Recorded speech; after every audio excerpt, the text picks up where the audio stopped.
Assalamualaikum, kembali lagi dengan saya Putri Ramdan. Baiklah, di sini saya akan membahas topik 5 yang berjudul pengertian dasar hukum, asas, tujuan, perbedaan arbitrase konvensional dan syariah.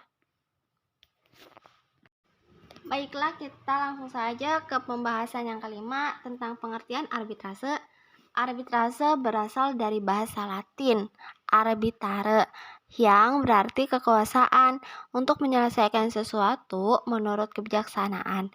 Dihubungkannya arbitrase dengan kebijaksanaan itu dapat menimbulkan salah satu kesan seolah-olah seorang arbiter atau suatu majelis arbitrase dalam menyelesaikan suatu sengketa tidak mengindahkan norma-norma hukum lagi dan menyadarkan pemutusan sengketa tersebut hanya pada kebijaksanaannya saja. Kesan tersebut keliru karena arbiter atau majelis tersebut juga menerapkan hukum seperti apa yang dilakukan oleh hakim atau pengadilan.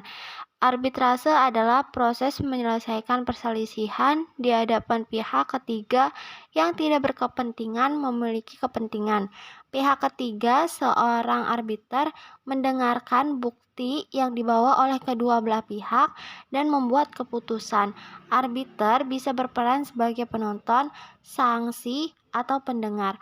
Arbitrase juga sebagai bentuk penyelesaian sengketa alternatif ADR yang digunakan sebagai pengganti litigasi dengan harapan menyelesaikan sengketa tanpa biaya dan waktu untuk pergi ke pengadilan. Litigasi adalah proses dalam pengadilan yang melibatkan keputusan yang mengikat kedua belah pihak. Yang kedua ada dasar hukum arbitrase. Dasar hukum yang dipergunakan dalam menyelesaikan sengketa melalui arbitrase baik dalam kerangka arbitrase nasional maupun arbitrase internasional sebagai berikut. Undang-Undang Nomor 30 Tahun 1999 tentang arbitrase dan alternatif penyelesaian sengketa yang di dalamnya mengatur 1. Alternatif penyelesaian sengketa melalui cara musyawarah para pihak yang bersengketa. 2. Ikhtisar khusus dari persyaratan yang harus dipenuhi untuk arbitrase dan syarat pengangkatan arbiter serta mengatur mengenai hak ingkar dari para pihak yang bersengketa. 3.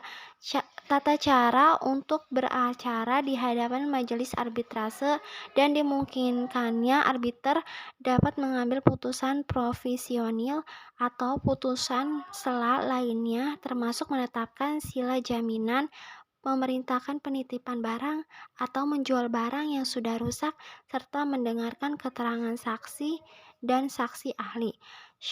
Yang keempat, syarat lain yang berlaku mengenai putusan arbitrase, pengaturan pelaksanaan putusan sekaligus dalam satu paket agar undang-undang ini dapat dioperasionalkan sampai pelaksanaan putusan baik yang menyangkut masalah arbitrase nasional maupun internasional, dan hal ini secara sistem hukum dibenarkan. Yang kelima, pembatalan putusan arbitrase. Yang keenam, berakhirnya tugas arbiter. Yang ketujuh, biaya arbitrase yang ditentukan oleh arbiter. Dan yang kedelapan, ketentuan peralihan terhadap sengketa yang sudah diajukan namun belum diproses, sengketa yang sedang dalam proses atau yang sudah diputuskan dan mempunyai kekuatan hukum tetap. 1. Undang-Undang Nomor 5 Tahun 1968 tentang persetujuan atas konvensi tentang penyelesaian perselisihan antara negara dan warga negara asing mengenai penanaman modal. 2. Peraturan Mahkamah Agung Nomor 1 Tahun 1990 tentang tata cara pelaksanaan putusan arbitrase asing Uncitral Arbitration Rules. Yang ketiga, keputusan Presiden Nomor 34 Tahun 1981 tentang pengesahan Convention on the Recognition and Enforcement of Foreign Arbitral Award. Selanjutnya ada asas dan tujuan arbitrase. 1. Asas arbitrase terdiri dari asas kesepakatan. Artinya, kesepakatan para pihak untuk menyelesaikan perselisihan secara damai. ia sekata atau sepaham untuk menunjuk seorang atau beberapa orang arbiter. 2.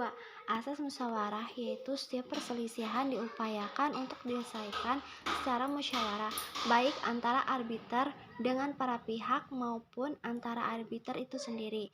3. Asas limitatif, yaitu adanya pembatasan dalam penyelesaian perselisihan melalui arbitrase terbatas pada perselisihan-perselisihan di bidang perdagangan atau bisnis dan industri dan atau hak-hak pribadi yang dapat dikuasai sepenuhnya oleh para pihak.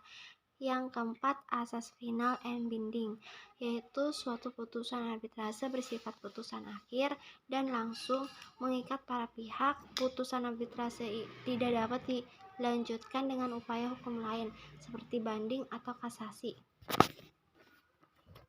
Tujuan arbitrase.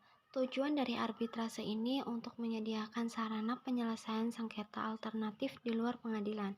Arbitrase juga dilakukan untuk menghadirkan kerukunan antara pihak yang saling melaporkan agar terciptanya kesepakatan melalui langkah musyawarah serta menyelesaikan perselisihan secara damai antara kedua belah pihak untuk menyelesaikan perselisihan atau sengketa perdata dengan prinsip yang mengutamakan usaha perdamaian, menyelesaikan sengketa bisnis yang operasionalnya menggunakan syariat Islam sebagai dasarnya, serta memberikan penyelesaian yang adil dan cepat dalam sengketa-sengketa muamalah yang timbul dalam bidang perdagangan, industri, jasa, dan lain-lain. Perbedaan arbitrase konvensional dan arbitrase syariah. Perbedaan arbitrase syariah dan konvensional terletak pada tata cara dan landasan hukum yang menjadi acuan proses arbitrase.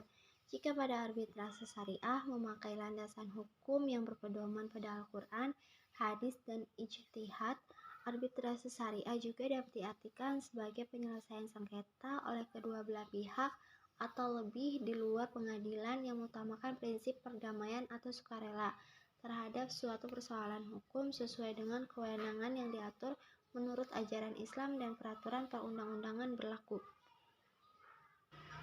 Baiklah, hanya itu saja yang saya dapat sampaikan. Sekian dan terima kasih.